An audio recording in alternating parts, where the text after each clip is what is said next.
자, 이번 시간에는 그러면 접사의 예가 나오는데 접두사하고 전미사에 대해서 배워볼 거야. 접두사하고 전미사를 배워보는 시간. 그래서 그러면 지난 시간에는 이제 합성어, 파생어를 배웠는데 그러면 파생어에 해당하는 애를 찾으려면 그러니까 접사를 우리가 완전히 이해를 해야 된단 말이지. 그래서 우리가 접사를 자, 접두사는 전미사는 잘 봐. 요 한겨울이 있고 군말이 있어. 만면을이 있어. 그럼 얘네들이 전부 다 접두사란 말이지. 그지? 그러면 이 많은 걸 다 외우느냐? 외우면 좋지. 외우면 좋지. 그런데 우리가 이 문제를 낼 때는 사실은 그 하나하나 의미를 따져 묻는 것보다 예를 들자면 어떤 식으로 문제를 잘 내냐면 지금 이 군만 가지고 예를 들어보면 군밤과 군살이 있어. 그치? 군밤과 군살이 있지? 그러면 이때 군살은 접두사일까 아닐까냐는 이제 이거 가지고 묻는 거야. 형태가 똑같아. 맞지? 군밤하고 군살은 형태가 똑같아. 근데 한 놈은 뭐야? 이건 뭐라고 해야 돼? 이건 굽다에서 왔다고. 그치? 그러면 요거는 파생어야 아니면 합성어야? 군밤은? 이거야 이거. 지금 우리가 수능에서 사실은 뭐가 문제가 되냐면 애들이 이걸 보여주면 이걸 외우려고 한다거든. 근데 외우는 것도 중요하겠지만 중요한 건 이거에 중요한 거야. 얘는 합성 관계고 얘는 파생 관계라는 걸 아는 게 중요한 거지. 그럼 얘는 원형이 뭐냐면 굽다에서 왔어. 구운 밤이거든. 구운 밤. 그럼 이거는 합성어. 그리고 군살은 여기 나오는 이 군말 할 때에 군더더기 쓸데없는 것 이런 뜻으로 군이 쓰인 거거든. 그럼 얘는 군이 접두사. 이해됐니? 어때? 형태는 똑같은데 문제를 내면 매우 헷갈리겠지. 그러면 포인트는 어떤 거냐면 이처럼 합성어인지 파생어인지 형태는 동일한데 우리한테 맞추라는 문제가 나오잖아. 요런 유형들이 일컬으면은 수능에서 자주 출제가 되는 거야. 이거를 자체를 다 외운다기보다 두 번째 또 하나가 어떤 거 있냐면 이라고 하는 놈이 부사를 파생시킬 때도 있고 명사로 파생시킬 때도 있어. 이 또한 어떤 거냐? 우리가 이따가 품사 통용이라는 걸 배울 텐데 형태는 동일한데 품사가 서로 다른 거. 품사가 다른 거거든요. 그러면 이런 경우가 실제로 일컬으면 문제에서 나온다는 거지. 개념만 아니면 얘네들 사례를 다 외우는 게 사실 핵심이 아니라는 거. 그러면 얘도 마찬가지. 이가 붙었을 때 우리가 높이라고 해보자. 이게 건물의 높이가 있어. 그 다음에 높이 날아갈 때 자, 요건 이제 이가 부사 파생 접사와 그 다음에 명사 파생 접사 두 가지로 쓰인단 말이야. 요때 주의할 건 뭐냐면 선생님이 생각할 때 너희들이 형태소에 대한 문제에서 가장 핵심이 되는 게 요 두 개를 구분할 때 형태가 동일하거든. 그건 뭐야? 문장의 성분을 분석할 수 있어. 자, 요거는 굉장히 중요한 거야. 쌤, 형태는 동일한데 품사가 서로 다른 놈들을 어떻게 구분하죠? 얘네들은 문장 성분 분석 문제로 갑니다. 다시 말해서 문장 성분이라는 건 어가 붙는 애들을 찾을 줄 알아야 되거든. 예를 들어 요 놈의 뒤에 어근 뒤에 붙은 얘가 명사 파생 전미사입니까? 부사 파생 전미사입니까를 알려면 얘만 가지고는 알 수가 없다고. 왜? 형태가 똑같으니까. 무슨 말인지 이해돼? 그러면 그 문장 안에서 얘는 누구의 수식을 받느냐를 봐야 돼. 자, 의가 붙었으니까 얘는 무슨 조사야? 관용격 조사지. 그러면 관용격 조사가 붙었으니까 앞에 있는 놈은 무슨 어라고 해야 돼? 무슨 어라고 해야 돼? 관용격 조사가 붙으면 관용어라고 해야 되잖아. 그러면 관용어의 수식을 받는 놈은 우리가 체언이라고 부르지. 체언에는 뭐가 있어? 명사, 대명사, 수사. 그럼 얘는 뭐 같아? 명사잖아. 그럼 얘는 뭐가 되는 거야? 명사, 파생, 전미사.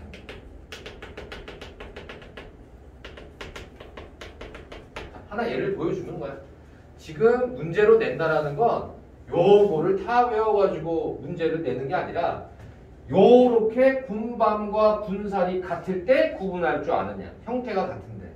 무슨 말인지 알겠지? 그 다음에 요 부사파생 전미사와 명사파생 전미사와 같이 형태는 똑같은데 이걸 어떻게 알아요? 문장 아니면 알 수가 없어. 그러면 여기에서 날아라도 그건 마찬가지야. 날다라고 하는 것은 얘는 동사잖아, 그지? 그러면 얘는 서술어란 말이야. 서술어. 그러면 서술어를 수식하는 건 우리가 뭐라고 불러? 부사라고 부르지. 됐지? 그럼 얘가 뭐가 되는 거야? 이가 부사, 파생, 전미사가 되는 거야. 자, 한 사례를 보여줬어. 요게 바로 우리가 지금 배우는 이 접두사나 전미사나 이따가 형태에서 끝나고 품사가 들어갈 때 이처럼 품사의 구분에 필요한 요 접사의 얘가 이렇게 되는 거야. 적어보면 우리가 구운밤이냐 군살이냐 또 이 부사파생 전미사냐 명사파생 전미사냐. 자, 요런 사례를 갖다가 잘 알아두라는 거야. 이걸 외우는 것도 중요하겠지만 그치? 알아두면 좋아. 한번 읽어두는 건 좋은데 어떤 식으로 수능에서 문제를 내느냐. 이 두 가지를 구분할 수 있느냐는 문장 성분 분석 문제하고 같이 이렇게 결합이 돼서 문제를 내는 거야. 완벽하게 이해됐나? 됐죠? 그러니까 여기에 포커스를 두는 게 아니라 어디에 포커스를 두느냐? 이런 부분에 포커스를 두는 겁니다. 알겠죠? 자, 다음. 그러면 얘가 진짜 문제인데 미음기는 무조건 써놔. 미음기 무조건 써놓고 선생님이랑 미음기 가지고 요 놈이 접사냐 아니면 전성어미냐 명사파생 전미사냐 아니면 명사형 전성어미냐를 구분하는 문제가 나온다고. 이 또한 마찬가지로 형태는 동일한데 뭐가? 품사가 서로 다르게 된단 말이지. 접사하고 어미를 구분하고 부사파생과 명사파생을 구분하고 요게 지금 하나의 케이스야. 그래서 이거를 우리가 수능 문법이 시작이 되면 EBS 교재라든지 아니면 모의고사에서 많이 출제가 되니까 접사에 대해서 공부를 했다면 바로 요 지점에 대해서 확실히 알아야 돼. 또 하나 공부하다라고 하는 놈이 있는데 얘를 이제 구분하는 거지. 이거는 무슨 문제냐면 어근과 어간을 구분하는 문제로 잘 나와. 자, 그러면 이러한 어근과 어간을 구분하는 문제가 나왔을 때 해결 방법. 어근은 뭐라고 외우라고 했냐면 얘는 어간은 뭐라고 외우면 되냐면 근에다가 플러스 접사야. 요렇게 외워야 돼. 그거 얘기하려고 하는 거야. 그래서 공부라고 하는 거는 어근이고 하라고 하는 접사가 붙어버려. 하라는 접사가 있어. 하라고 적어봐. 하라고 하는 건 동사나 형용사를 만들어주는 전미사야. 어근에다가. 그래서 요 하라고 하는 전미사가 붙으면 어근에 하라고 하는 접사가 붙었으니까 합치면 어디가 어간이냐? 공부하까지가 어간이 되는 거야. 공부하까지가 어간. 공부는 어근. 하는 동사나 형용사를 파생시켜주는 전미사. 뭔 말인지 이해되지? 그러면 요런 문제를 우리가 이렇게 냅니다. 하라고 하는 놈은 앞에 나오는 어근에 붙어서 품사를 바꿔줬냐 안 바꿔줬냐 그거 묻는 문제예요. 자, 첫째 공부라고 하는 놈은 명사죠. 거기에다가 하라고 하는 놈만 붙어요. 그럼 얘는 품사를 바꿔줬냐 안 바꿔줬냐? 품사를 바꿔줬지. 동사나 형용사로 바꾸지. 그러면 얘를 뭐라고 부르느냐라는 거예요. 이걸 지배적 접사라고 불러요. 무슨 접사? 지배적 접사라고 부릅니다. 알겠죠? 지금 선생님이 이 접사 파트에서 나올 수 있는 문제들을 보여준 거예요. 첫째, 형태는 동일한데 품사가 다른 경우. 그럼 어떤 거? 부사파생 전미사, 명사파생 전미사가 가장 기본꼴. 그래서 건물의 높이냐, 높이 날아다냐. 요거는 문장 성분을 분석할 수 있어야 풀 수 있는 겁니다. 그래서 수능에서는 이런 문제를 굉장히 좋아하죠. 문장 성분하고 품사 구분하고를 같이 연결해서 내는 거지. 오케이.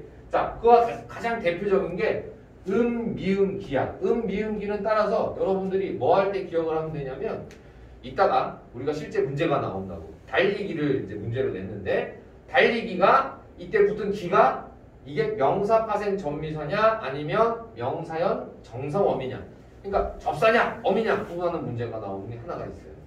옛날 유형이지만 이런 문제를 좋아하는 이유를 알아야 돼. 품사와 문장 성분을 동시에 물어볼 수 있고 그 다음에 이 문장 성분 분석을 할 수 있어야 이런 것들을 풀 수가 있다는 거. 또 하나 품사 자체가 지배를 할 때가 있다는 거지. 네.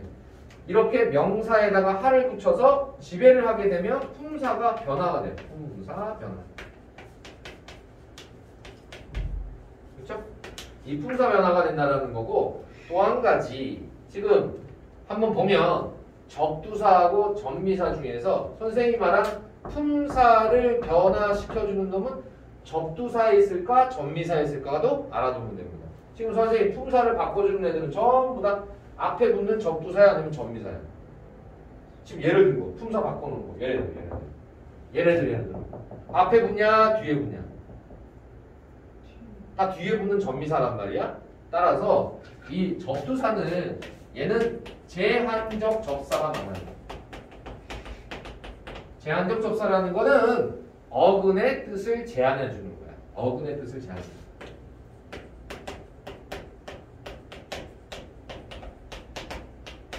이내가 이제 본격적으로 문법 문제를 풀다 보면 저거 갖고 들고 오는데 쌤, 이 접사란 말이죠.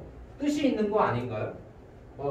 한겨울이라고 하면 겨울 중에서도 아주 춥고 겨울에 어떻게 보면 정점이라는 뜻이 있잖아요. 그러니까 애들이 접사도 실질적인 의미가 있는 걸로 착각을 하는데 우리가 어떻게 배웠냐면 실질 형태소에는 접사가 없어. 대신에 형식 형태소에 접사가 있었지. 걔는 실질적 뜻이 아니라는 거. 그럼 쌤, 여기서 말하는 한가운데라는 뜻에 한은 뜻이 없나요? 혼자서 쓰일 수 있는 뜻이 없는 거예요. 여기서 굉장히 중요한 거는 접사는 스스로 뜻을 가지고 있는 게 아니고 실질이 아니고 형식인 이유가 어근의 뜻을 제한하기 때문이다. 겨울은 겨울인데 어떤 겨울이냐? 한겨울인 거야. 그럼 겨울의 의미 중에서 한 부분을 떼우는 거지. 그걸 제한한다고 그래. 이걸 제한적 접사고. 전미사는 마찬가지로 제한적 접사가 있지만 얘는 기억을 해야 될 게 얘는 지배적 접사가 많다. 그러면 선생님 지배적 접사는 뭐냐면 품사나 문장을 바꿔버려. 품사도 변화시키고 뭐처럼? 여기 나오는 이처럼 부사로 바꿔주거나 아니면 명사로 바꿔줘. 누구를? 동사나 형용사. 그럼 품사 변화되죠. 문장의 변화도 가져가요. 그러면 문장의 변화를 가져온다는 건 어떤 거냐면 이, 히, 리, 기와 같이 피동접사가 붙으면 능동문이 피동문으로 바뀌죠. 다시요. 이, 히, 리기 같은 게 문장을 변화시키는 거야. 그래서 이렇게만 적을게. 능에서 피. 방금 설명했으니까. 그럼 피동접사 이, 히, 리기는 바로 문장을 변화시켜주는 거예요. 얘는 품사를 변화시켜주죠.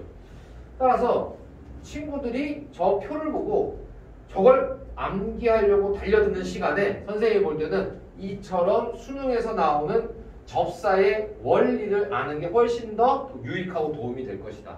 실제 문제를 풀 때 이런 내용들을 가지고 문제를 낸다는 게 첫 번째 차트에 선생님이랑 같이 해야 될 거예요. 알겠다. 이런 얘기. 적었어요? 이건 다 하나씩 문제야 이게. 다 수능에서 나오는 문제라고 보면 돼.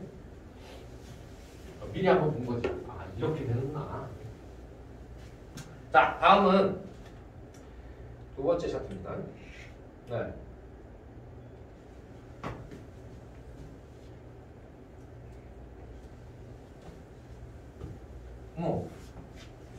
여기 보면 접두사와 전미사 그래서 방금 한 말을 종합 정리해보면 일반적으로 접두사는 어근의 품사를 바꾸는 경우는 거의 없으나야. 그치? 그러면 품사를 바꾸는 경우가 없다라는 건 대부분 무슨 접사? 뜻을 제한하는 제한적 접사라는 뜻이고 그렇죠? 그 다음에 전미사는 어근의 품사를 바꾸는 것이 적지 않음이 됐어요. 많다라는 얘기거든? 그러면 이렇게 품사를 바꾸는 것을 무슨 접사? 지배적 접사.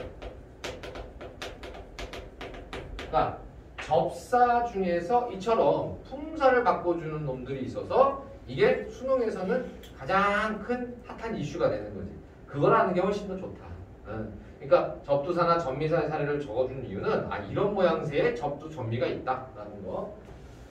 어른스럽다도 마찬가지로 스럽이라는 게 이게 전미사라는 걸 알아야 되지. 그렇죠? 그 다음에 높이의 이, 쓰기의 기 이런 것들이 전부 다 지배적 접사와 제한적 접사를 구분해야 되는 문제가 됩니다.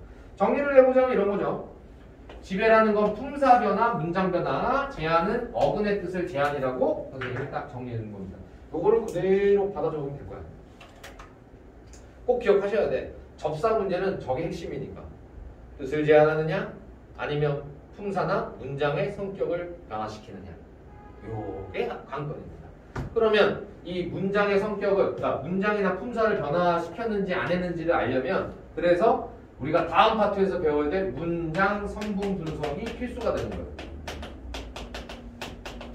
그렇죠? 근데 이거는 한번 듣고 이거는 백문이 불여일견이야. 우리가 문장에서 구분해 보면 되는 겁니다. 그러면 쉽게 답변할 수가 있겠지. 정리 한번 해보고.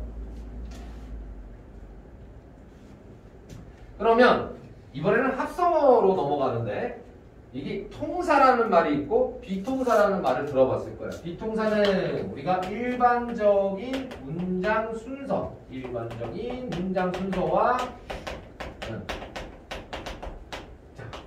다른 겁니다. 다르다라는 거니까 뭐 불법을 저지르는 건 아니지만 비정상이란 뜻이야. 쉽게 말하면 비통사란 일반적인 문장 순서와 다른 비정상적인 순서를 가져가요. 그래서 비자를 쓰는 거고, 그러면 통사적 합성어의 유형 그리고 비통사의 유형이 있는데 뭐만 기억하면 되느냐? 비통사에다가 이렇게 적습니다. 비통사는 이렇게 정리하죠. 첫째, 어미. 어떤 어미를 생략하냐면 관형사형 어미와 그리고 연결 어미를 생략하면 잘못되는 거예요. 자, 다시. 얘네들을 생략하면 왜 문제가 되느냐? 거기다가 이유만 알면 돼. 얘네들이 생략되면 어떤 일이 벌어지느냐? 어간 다음에 반드시 누구랑 결합한다고 외우라고 그랬지? 어간은 어미, 어근은 접사, 체어는 조사와 결합한다고 우리가 의존 형태에서 분명 외웠거든? 어간은 반드시 어미랑 결합을 해야 돼요. 근데 그 어미를 생략하게 되면 비정상이라고. 그래서 관형사형 어미와 연결 어미를 생략하는 꼴들이 있어. 예를 들자면 이런 거지. 용언의 어간에 직접 명사라는 말에다가 뭐라고 쓰면 되냐면 어간 다음에 바로 명사가 오는 것은 어미가 생략된 거예요. 어떤 어미? 관, 형, 사, 형, 어미가 생략된 겁니다. 관형사형 어미를 생략하면 덥 다음에 바로 밥이 나오는 거예요. 어휴, 출출하네, 그지? 뭐 야채나 아니면 야채를 볶은 것이나 아니면 고기 따위를 갖다가 조리해서 밥 위에다가 덮어버렸지. 그러면 은이라고 하는 관형사형 어미가 빠져버렸단 말이야. 접도 맞아요. 접칼도 마찬가지예요. 접는 칼이야. 칼 중에서도 이렇게 탁 누르면 착 나이프가 나왔다가 넣으면 다시 집어들고 탁 누르면 착 나오는 거지. 이게 접칼이거든. 칼을 접는데 접다라고 하는 어간 다음에 이처럼 어미를 생략하게 되면 어간 플러스 바로 다음에 나오는 명사가 됩니다. 따라서 요 단어들은 지금 다 무슨 특징이냐면 어간 다음에 은과 는을 생략하여 어간 다음에 바로 명사를 수식하는 일이 벌어져요. 이거는 일반적인 문장 순서가 아니다. 어디서 우리가 착안하느냐? 앞에서 배웠던 우리가 의존 형태의 소에서 나오게 됩니다. 의존 형태의 소에서 어간 다음에는 어미가 나와야 되는데 빠져버리면 문제가 되죠. 두 번째. 용언의 어간 다음에 바로 용언의 어간이 결합되는 거. 이 또한 마찬가지로 문제가 되죠. 오르내리다가 있는데 자, 오르내리다 봅시다. 오르내리다가 되겠죠. 그럼 여기까지가 뭐냐? 어간이 되는 거예요. 그럼 이 고가 뭐냐? 연결어미냐? 그러면 구태여 오르고 내리다 라는 식으로 고를 쓰고 띄었으면 되는데 오르고 내리다 띄었으면 되는데 굳이 이렇게 오르는 어간 다음에 내리다라는 어간 플러스 다라고 하는 어미로 구성이 되어 있어요. 그러면 여기에 뭐가 하나 빠졌지. 따라서 요 어간 다음에 명사가 나와도 비정상적인 문장 순서고 어간 다음에 바로 어간이 나와도 비정상이 되니까 이 두 놈이 가장 대표적으로 문제가 되는 놈이랍니다. 오케이. 그래서 이걸 비통사라고 부른다. 어떤 통사? 비통사. 비정상. 우리가 문법의 배열 순서가 맞지 않는 거. 이렇게 되는 거죠. 마지막 하나 더. 부사 다음에 명사가 결합되는 것도 문제예요. 왜? 요거 하나만 기억하면 되잖아. 부사는 원래 다음에 뭐를 수식해야 되냐? 부사는 서술어란 말이야. 서술어는 동사나 형용사가 와야 되지. 따라서 부사 다음에 명사가 결합하는 것도 문제가 됩니다. 척척 박사가 그거지. 척척은 부사고 박사는 명사입니다. 부사가 명사를 수식하고 있죠. 부술비도 마찬가지예요. 부술은 부사예요. 비는 명사예요. 부사가 명사를 수식하는 것도 비통사가 되는 거죠. 자, 요거는 개념 하나를 훑으면 되는데 그러면 다 훑고 났으면 원리 하나는 기억하자. 어떤 걸 기억하면 되느냐? 비통사란 뭐가 생략될 때? 하나만 기억하면 되지. 비통사는 뭐가 생략될 때? 어미가 생략되는 경우. 관형사형 어미나 그 다음에 연결 어미가 생략되는 경우에 비통사가 된다는 거 꼭 기억. 그 다음에 부사가 명사를 수식하는 경우도 비통사다. 그러면 문제를 출제하는 사람은 이와 같은 것을 암기하고 이해한 다음에 요 생략이라는 부분에서 쫙 갑니다. 쫙 올라가면 지금 요 통사적 합성어에는 조사가 생략되는 경우 있어요. 조사가 생략되는 경우는 자, 조사가 생략되는 경우 우리는 통사적이라고 불러요. 지금 학원까지 오는데 애들이 많이 힘이 들었겠지? 그래서 힘들다라는 단어가 있어. 그때 힘들다라는 단어를 보면 이라고 하는 주격 조사가 생략이 됩니다. 그렇죠? 그럼 얘도 생략이지. 같은 생략인데 어미는 생략되면 비통사지만 왜? 조사가 생략되는 건 통사일까? 얘는 조사는 생략돼도 아무 상관이 없어요. 조사는 생략돼도 괜찮아. 일반적이야. 예를 들어서 누구누구야? 밥 먹었니야? 누구누구야? 밥 계속 밥 얘기하네. 밥 먹었니야? 그러면 을이라는 목적격 조사 안 써도 충분히 전달이 되죠. 따라서 조사는 생략이 돼도 문장의 배열에 아무런 지장을 주지 않아요. 그래서 조사가 생략되는 건 통사. 하지만 어미가 생략되는 건 뭐하다? 비통사다. 자, 요거는 꼭 기억을 해야 되겠죠. 그래서 통사, 비통사 나누는 기준. 기준은 딱 하나. 어미가 생략되거나 부사가 서술어를 수식할 때가 비통사다. 그러면 어미는 어떤 게 있느냐? 저기 나오는 덮은 칼, 접은 칼. 그 다음에 오르고 내리다, 검고 붉다. 그래서 연결어미, 어간과 어간도 문제고 어간 다음에 바로 명사가 나오는 것도 문제다. 그렇죠? 그거는 어디서 출발했다? 의존 형태소 어간 플러스 어미의 법칙을 어긴 거야. 알겠냐? 오케이, 좋아. 수를 설명을 했고 다음 파트는 이거예요. 자, 통사, 비통사. 파생어의 형성 과정인데 접두 파생어가 있고 전미 파생어가 있어요. 자, 요거는 뭐 중요한 건 아닌데 이거는 꼭 기억하자. 뭐라고 적으면 되냐면 품사의 변화는 접사.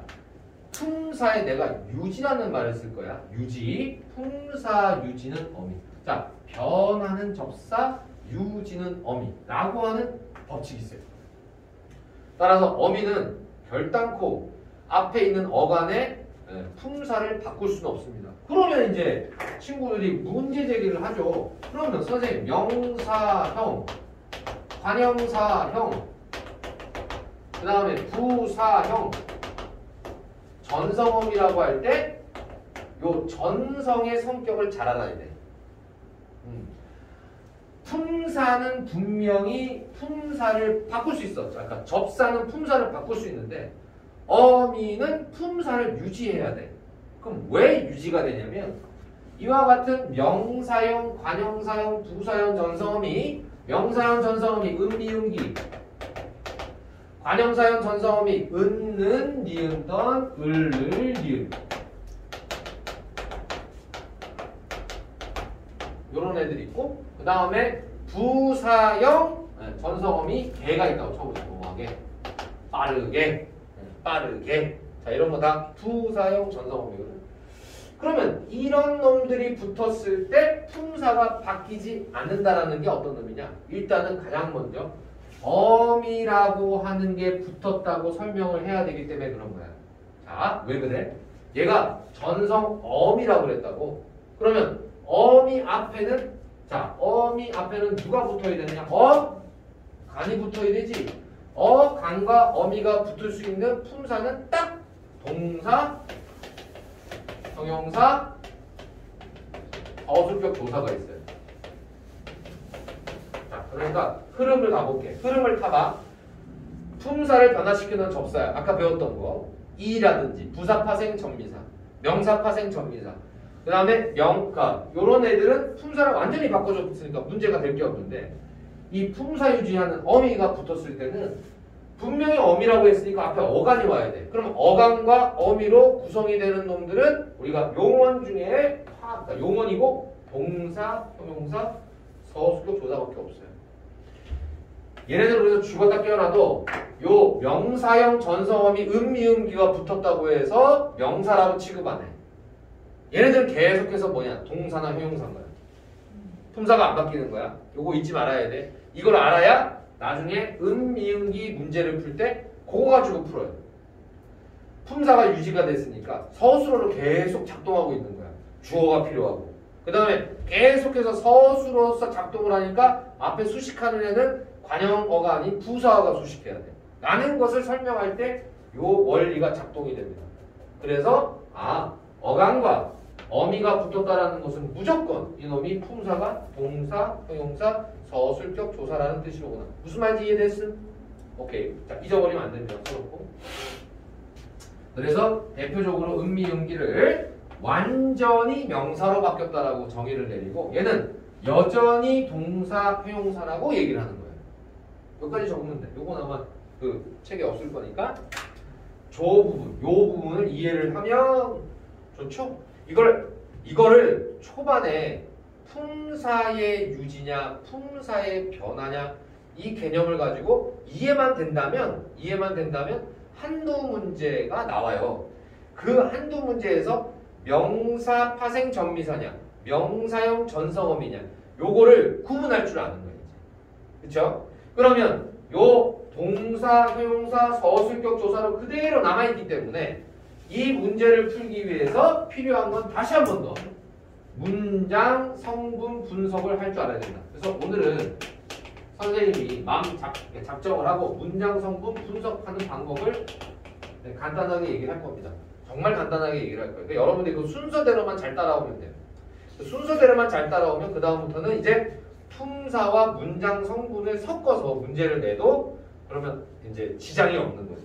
그러니까 요거를 차례 배워가는 게 아니라 요 파트를 완벽하게 이해한 다음에 오늘 간단하게 문장 성분 분석하는 방법을 터득해보자. 그럼 문장 성분 분석을 할 줄 알면 요런 문제들은 아주 쉬운 문제가 되는 거야. 그러니까 의도를 아는 거지.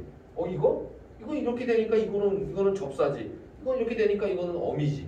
형태는 똑같은데 어떻게 하느냐? 바로 요거 원리입니다. 법을 너무 줬나? 그렇죠?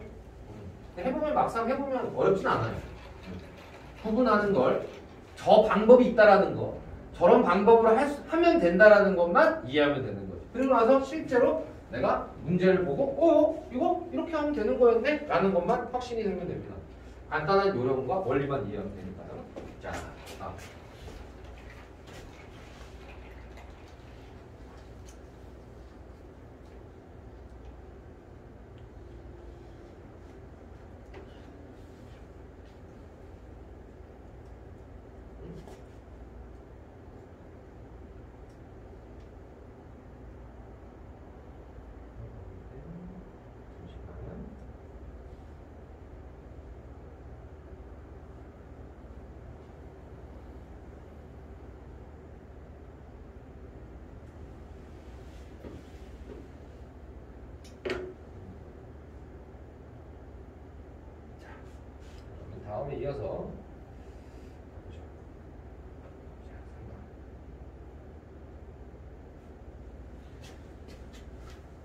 다음에 이제 우리가 품사라는 걸 배웁니다. 품사라는 개념은 아마 그 장을 넘기면 3장이 아마 품사일 거야. 장을 넘겨보면 3장이 품사일 거야. 보여? 오케이. 자, 그럼 품사라는 건 뭐냐? 이제부터 잘 보면 단어를, 이 말이 되게 중요해. 공통이라는 말에다 동그라미 쳐야 돼. 단어를 공통의 문법적, 의미적 성질.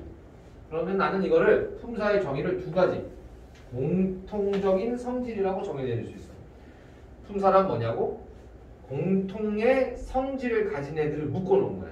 명사는 명사끼리, 대명사는 대명사끼리, 수사는 수사끼리.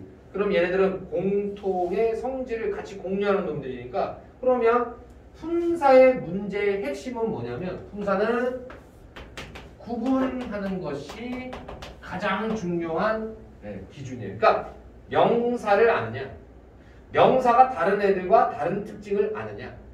그러면 대명사와 관형사가 겹치는 놈들이 있어요. 형태가 동일한데. 이걸 우리가 품사의 통용이라고 해요. 요거는 적어도. 요 용어는 어떤 의미로 이제 쓰냐면, 품사에 대한 공부를 신나게 했어. 명사란, 대명사란, 수사란, 관형사란 막 9개 품사를 공부를 다 했거든. 근데 품사의 통용 문제가 나오면 여기서부터는 이제 우리가 좀 아주 어려워지는 거야. 왜? 품사의 통용이란 형태는 동일하고 똑같아요. 형태는 동일한데 품사가 서로 다른 놈이 있어. 이게 요 구분하는 문제에서 가장 핵심이 되는 애야. 그래서 왜 문법에서 품사를 배우느냐? 품사란 공통의 성질머리를 가지고 같이 묶여있는 놈들이니까. 그러면 물과 기름처럼 서로 붙을 수가 없는 거야. 공통의 성질, 독특한 개성을 지닌 놈들이니까 9개가 전부 다 각각의 특징을 다 가지고 있거든. 그런데 이 문법을 출제하시는 분들은 그 개념 자체에 대해서 묻고자 하는 것도 있겠지만, 이 품사의 통용, 형태는 동일한데 품사가 다른 그 경우를 통하여 네가 품사를 아느냐, 품사를 구분할 줄 아느냐. 예를 들어서 이 모자는 하고 시작할 때 이가 있어. 그 다음에 내가 조사한 바로는 그 결과가 이와 같다가 있어. 할 때 이가 있습니다. 똑같은 이죠. 똑같은 이인데 이 문제를 출제한 의도는 뭐냐면, 형태가 동일하지. 그런데 품사가 서로 다르거든. 그럼 그 품사를 갖다가 우리가 배운 품사의 공통의 성질 기준을 가지고 나눠볼까? 라는 문제가 되는 거야. 일컬으면 이 다음에는 어떠한 조사와 결합이 안 됩니다. 하지만 이와 같다라고 할 때 와가 붙어 있죠. 이게 비교 부사격 조사예요. 이게 부사격 조사가 붙어. 이해됐나요?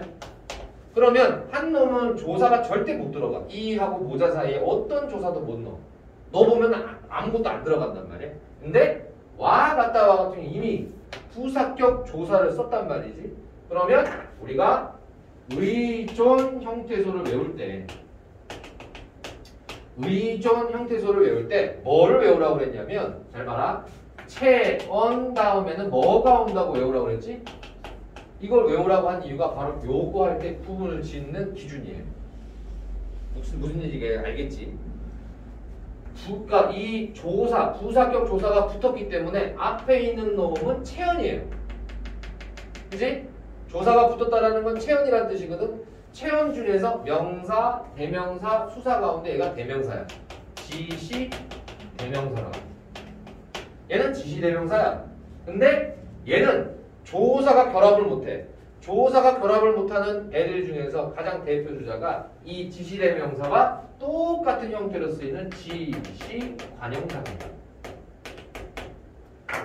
한 놈은 관형사고 한 놈은 대명사라고 어떻게 대답을 할 수 있냐면, 의존 형태에서 체언은 조사와 결합, 체언은 조사와 결합을 이해하면 요 두 문제를 구분할 수가 있죠.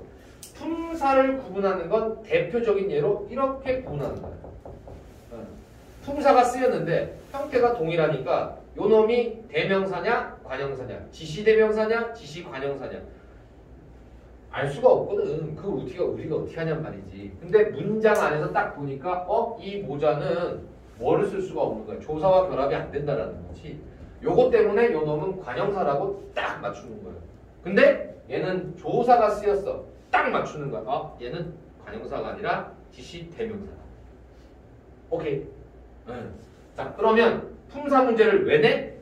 공통의 성질을 이제 배울 거라고. 그 공통의 성질에서 이처럼 조사가 결합하느냐 못하느냐와 같이 그 기준이 어디에서 출발합니까? 형태소를 공부하는 데서 이미 출발이 된 거예요.